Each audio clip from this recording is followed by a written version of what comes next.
आज हमें पढ़ेंगे फिजिक्स 11वीं क्लास की यूनिट एंड मेजरमेंट। कल हमने स्टार्ट किया थी fundamental force in nature. Starting का दिन था और हमने फंडामेंटल फोर्स के बारे में पढ़ा था। हमारे नेचर में फंडामेंटल फोर्स कितने हैं? 4 टाइप के। फंडामेंटल फोर्स कितने हैं? 4 टाइप के। पहला बताया था मुझे मैंने electromagnetic force, weak nuclear force, third strong nuclear force and fourth हमारा ग्रेविटेशनल फोर्स। ये 4 एक ऐसे फोर्स हैं, ये ऐसे फोर्स हैं जो हमारे यूनिवर्स के अंदर फंडामेंटल फोर्स, इनको कैसे फोर्स बोला जाता है? फंडामेंटल फोर्स बोला जाता है। ठीक है, तो हम आज ग्रेविटेशनल फोर्स कल हमने कर लिया था और आज हम वीक न्यूक्लियर फोर्स करेंगे। जी सेकेंड हम लिख लेते हैं, स्टार्टिंग से करते हैं थोड़ा हेडिंग फंडामेंटल फोर्स, रिवाइज भी हो जाएगा भाई हमारा। और टाइप की बताई थी ग्रेविटेशनल फोर्स। कल वाले लेक्चर में हमें ग्रेविटेशनल फोर्स पढ़ा था, उसकी प्रॉपर्टीज पढ़ी थी। ठीक है, second weak nuclear force. Third हमारा इलेक्ट्रोमैग्नेटिक फोर्स। एंड लास्ट हमारा स्ट्रॉन्ग न्यूक्लियर फोर्स स्टडी करेंगे। ठीक है, अब हम पढ़ते हैं वीक न्यूक्लियर फोर्स के बारे में। ठीक है, heading weak nuclear force. Weak nuclear force, जो वीक न्यूक्लियर फोर्स है, जो फंडामेंटल फोर्स है इन नेचर के अंदर। ठीक है, क्योंकि हम जो 4 फोर्स है फंडामेंटल फोर्स है, सीधी सी बात है। वीक न्यूक्लियर फोर्स के एक फंडामेंटल फोर्स है नेचर के अंदर, और जो फोर्स है वीक न्यूक्लियर फोर्स नाम ते कुछ सारे वीक नेचर के अंदर, सीधी सी बात है यार, वीक तो होगा, वीक न्यूक्लियर फोर्स है। ठीक है, यो फोर्स कौन से पार्टिकल के बीच में एक्सर्ट हुआ है? यो है सोल्ट एलिमेंट्री पार्टिकल के बीच में, so called elementary particle. So called elementary particle for example है हमारे पास ये न्यूट्रिनो पार्टिकल।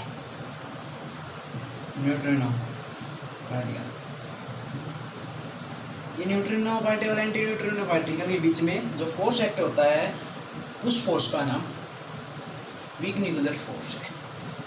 जो हमारे पास ये न्यूट्रिनो और एंटी न्यूट्रिनो है, ये कहाँ मिलते हैं हमें? ये हमें हमारे पास एक एटम होता है, एटम में एक न्यूक्लियस होता है जो सेंटर में हुआ है। कहाँ होता है एटम में जो न्यूक्लियस? सेंटर में। ठीक है, सेंटर में जब हमारा न्यूक्लियस ब्रेक डाउन होगा तो हमारे पास ये अल्फा, बीटा और गामा 3 टाइप की ये रे एमिट होती है। और हमारा जब अल्फा डिके होगा, अल्फा डिसोसिएशन होगा, उस टाइम हमारे पास न्यूट्रिनो पार्टिकल और एंटी न्यूट्रिनो पार्टिकल भी एमिट होंगे। न्यूट्रिनो पार्टिकल न्यूट्रॉन से मतलब कोई भी चार्ज नहीं है भाई, न्यूट्रिनो पार्टिकल है। एंटी न्यूट्रिनो चार्ज है, सीधी सी बात है। तो जो हमारे वीक न्यूक्लियर फोर्स है वो न्यूट्रिनो पार्टिकल के बीच में होता है। The weak nuclear force is a fundamental force in nature and this force act between 2 neutron particles. That's clear? Weak nuclear force, हम इसकी अब क्या पढ़ेंगे? प्रॉपर्टीज, क्या क्या खासियत है वीक न्यूक्लियर फोर्स की।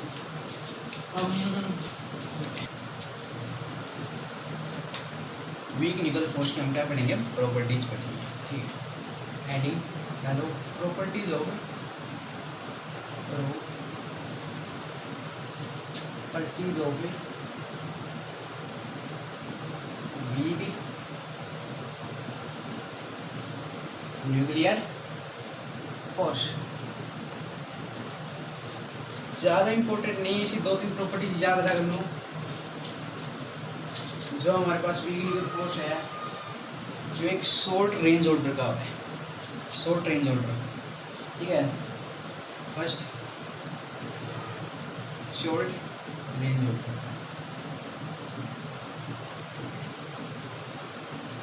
इसका जो सेकंड पॉइंट इंपॉर्टेंट है, ये जो वीक न्यूक्लियर फोर्स है ना, जो स्ट्रोंगर है देन किससे, as compare to gravitational force है, तो it is stronger than gravitational force,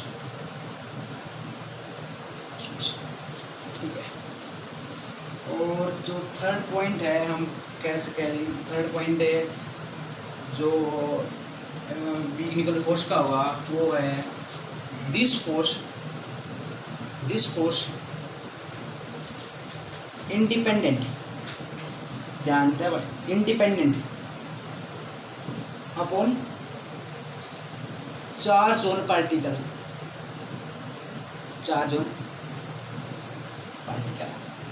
ठीक है।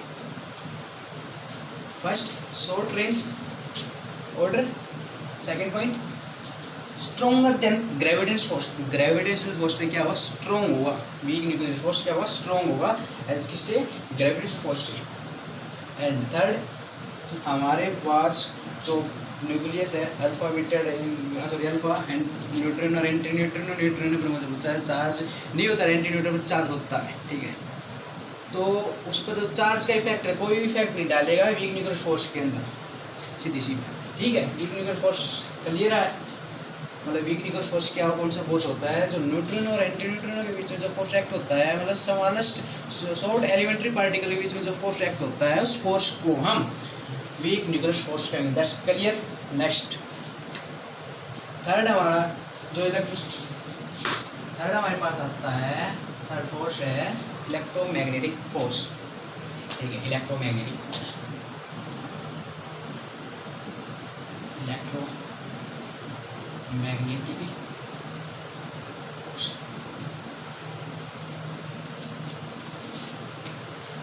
हमारी हेडिंग में इसी के डायमेंशन खासियत देखो, इलेक्ट्रो यार इलेक्ट्रिक चार्ज है, इलेक्ट्रिक चार्ज, ठीक है। मैग्नेटिक पोल या टू पोल, फोर्स लगना ही है यार, तो मतलब है electromagnetic force, this force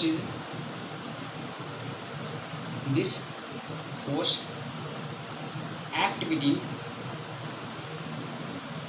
between two charge particle, charge particle के बीच में लगने वाले फोर्स को हम इलेक्ट्रोमैग्नेटिक फोर्स कहते हैं, ठीक है। यदि वे चार्ज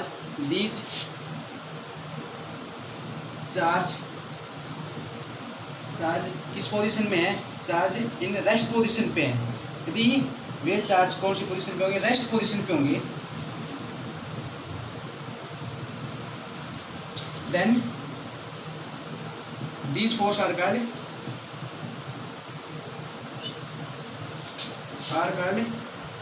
इलेक्ट्रोस्टैटिक फोर्स, तो उस फोर्स को हम क्या, कौन सा फोर्स कहेंगे, इलेक्ट्रोस्टैटिक फोर्स भी कहें, ठीक है। Electric charge, static rest position, that's clear. Electromagnetic force के अंदर क्या होगा, हमारे पास दो चार्ज पार्टिकल होंगे, उनके बीच में जो फोर्स एक्ट होगा, जो फोर्स लगेगा, उस फोर्स को हम इलेक्ट्रोमैग्नेटिक फोर्स कहेंगे। यदि हमारे पास जो चार्ज है वो हमारे रेस्ट पोजीशन पे है, और उसको हम इलेक्ट्रोस्टैटिक फोर्स भी कह सकते हैं, ठीक है। जो इलेक्ट्रोस्टैटिक फोर्स के जो गवर्नर थे वो थे हमारे कूलम्ब्स लॉ।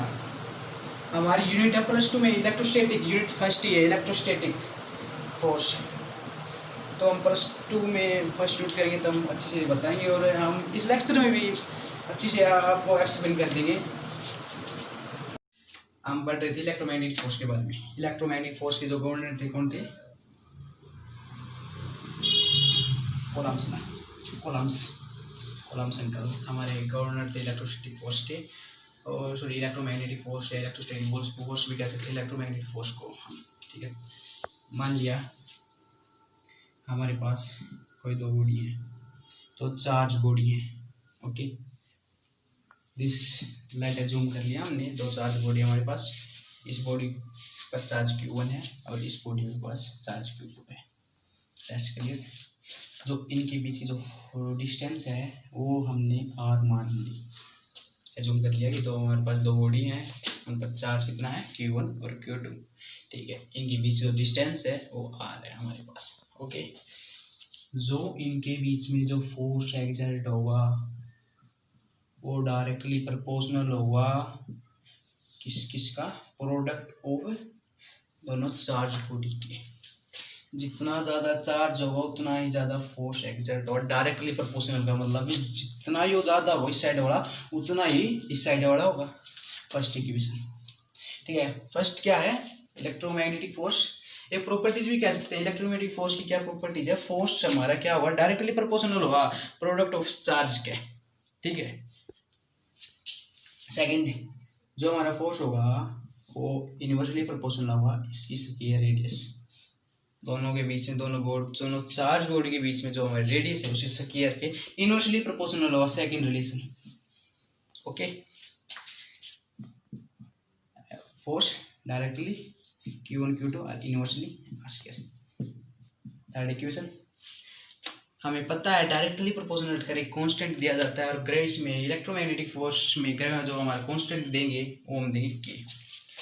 तो फोर्स के Q1 Q2 बाई में R स्क्वायर। That's clear. ये हमारे पास इलेक्ट्रोमैग्नेटिक फोर्स की इक्वेशन आ गई है इलेक्ट्रोमैग्नेटिक फोर्स की। ठीक है, हमारे पास जो हमारे के की वैल्यू होती है ये होती है 1 बाई में 4 पाई एप्सिलॉन नॉट। के की वैल्यू एप्सिलॉन नॉट के मतलब हुआ है यहाँ पर इलेक्ट्रिकल परमिटिविटी। ठीक है, और इसकी जो वैल्यू होती है एप्सिलॉन नॉट की वो होती है 8.85 इंटू में 10⁻12। और यहाँ से इसकी यूनिट निकालने का तरीका क्या आता है हमारे पास? के की वैल्यू एक बार हम यूनिट निकालें। पहले के की वैल्यू 1/4 एप्सिलॉन नॉट, ये के की वैल्यू हमें यहाँ पुट की तो Q1 Q2 by R square. यहाँ पर हम एप्सिलॉन नॉट की वैल्यू निकालते हैं। ठीक है, एप्सिलॉन नॉट की डायरेक्शन एप्सिलॉन नॉट को इस साइड लियो जिसकी जो निकालना हो और फोर्स को इस side Leo Q1 Q2 by में R स्क्वायर 1 बाई में 4 पाई।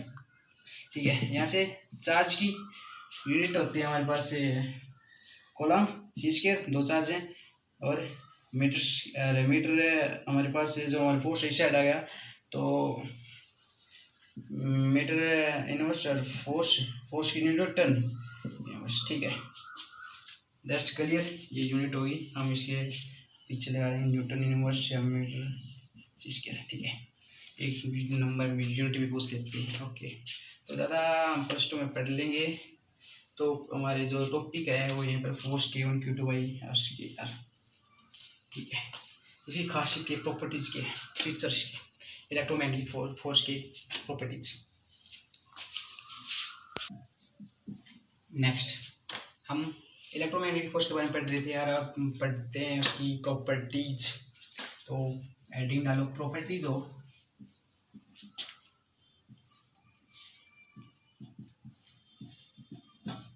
Electromagnetic force. ज़्यादा प्रॉपर्टीज ध्यान रखने की जरूरत नहीं है, 3-4 प्रॉपर्टीज खासियत क्या है मेन इंपॉर्टेंट। ठीक है, हम प्रॉपर्टीज ऑफ इलेक्ट्रोमैग्नेटिक फोर्स के बारे में पढ़ेंगे। प्रॉपर्टीज मेन इंपॉर्टेंट है। फर्स्ट है ये लाइक चार्ज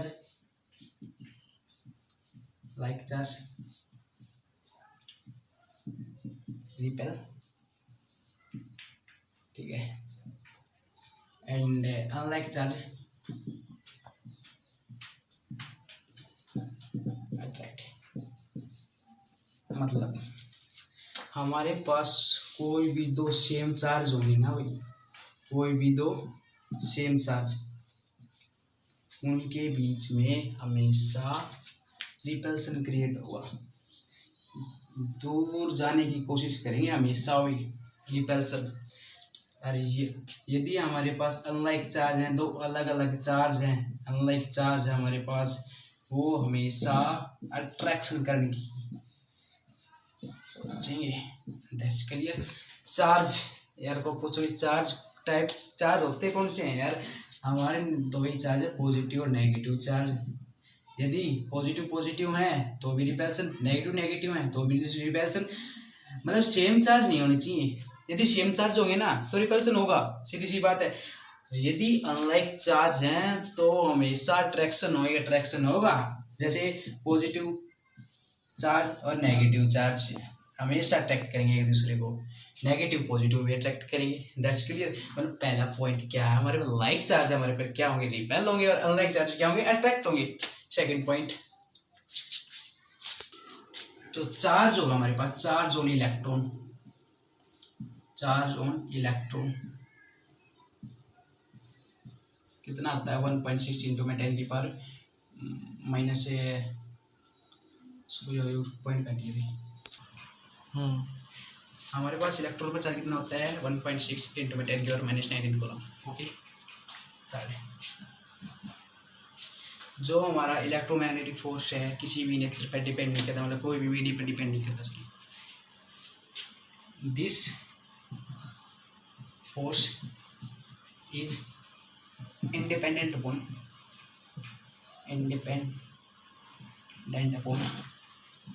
मीडियम, मतलब किसी भी मीडियम में चले जाओ हमारे पास इलेक्ट्रोमैग्नेटिक फोर्स एग्जर्ट होगा, लगेगा। ठीक है, ये खासियत थी, प्रॉपर्टीज थी इलेक्ट्रोमैग्नेटिक फोर्स की। Fourth point very very important भाई, जो हमारे इलेक्ट्रोमैग्नेटिक फोर्स होता है ना, जो स्ट्रॉन्गर हो है किस किस है, हमारे पास ग्रेविटेशनल फोर्स है और वीक न्यूक्लियर फोर्स है। इट इज या this force is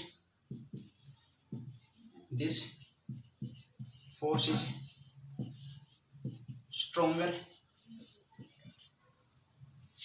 than gravitational force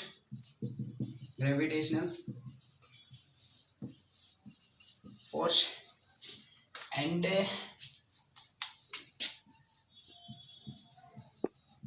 weak force। Okay, हमारे पास इलेक्ट्रोमैग्नेटिक फोर्स कंप्लीट हुआ है यहाँ पर। हाँ,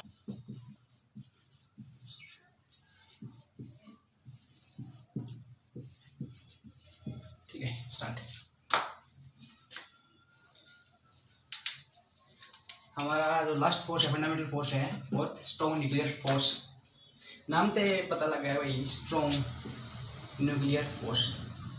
मतलब यो फोर्स कितने मिलेगा अपन है, किन किन के बीच में देखने मिलेगा, न्यूक्लियर से नाम निकल रहा है न्यूक्लियस। न्यूक्लियस के अंदर हमारे पास प्रोटॉन होते हैं और न्यूट्रॉन होते हैं। मतलब this force act between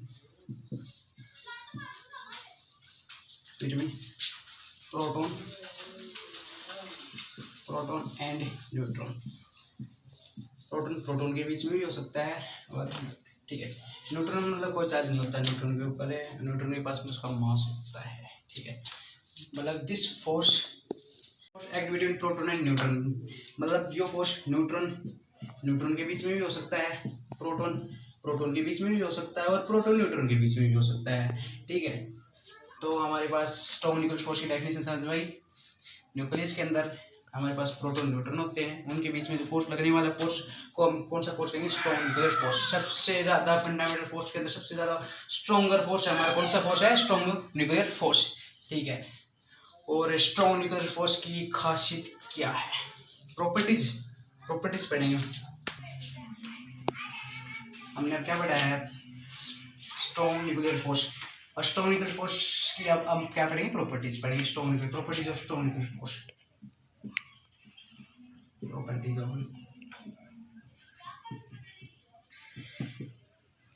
strong, यार थोड़ी राइटिंग पर ध्यान ट्राई कर रहा हूँ, थोड़ा ठीक करूँ।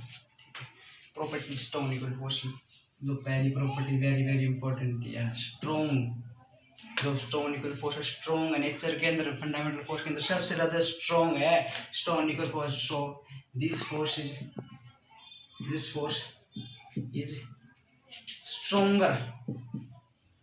stronger force in fundamental force nature, fundamental force in nature, ठीक है।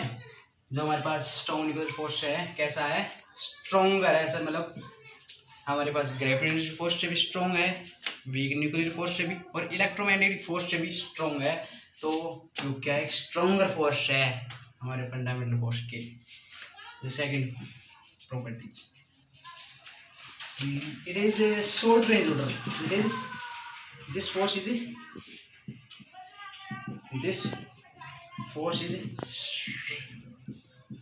short range order.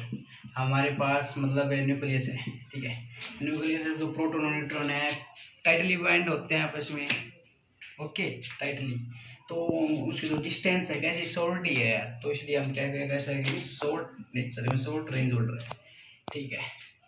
और स्ट्रॉन्गर हो गया, ठीक है, ये इम्पोर्टेंट है, ओके।